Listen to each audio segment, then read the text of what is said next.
ақпарат тарап жатыр. Кейбір сарапшылар бұның артында мына нелер батыс тұр.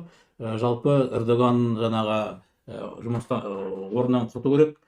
Мен оны келіспеймін. Шамасы бұл жерде мына Эрдоган қазір шатаспасам 2003 жылы келді ма, билікке 20 жылдан асып кетті.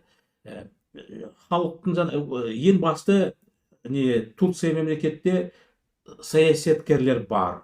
Халық саясатқа қатысы бар. Мысалы, соңғы сайлауда Эрдоган әрең жеңіп шықты. Мысалы, ол бір. Екіншісі, халық саясатқа кірген. Мына Турцияның, Стамбулдың мэрі, өсіп келе жатқан саясаткер, қолдаушылар бар, бірнеше миллион. Ал енді назар аударып тұрмыз, бұл жерде таяу шығыстағы тартыстар ең мына ислам жағын қолдап тұрған Палестин тақырыбын, Палестин халқына үнін шығарып, Сирияда өзінің ықпалын таратып, өз саясатын жүргізген Эрдоган. Сыртқы саясатқа келгенде өте оң жұмыс жасап жатыр. Жалпы Турция мемлекетінің ықпалын таратып, және де мұсылмандарды қолдап, арабтарды қолдап, басқа ешкім шығып жатқан жоқ.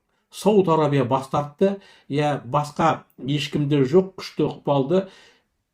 Сөйтіп мүдделі әрине Израиль, Америка, Ресей Эрдоган құлағаннан. Эрдоган сыртқы саясатын жақсы жасап жатса да, ішкі саясатында үлкен қиындық. Девальвация, инфляция.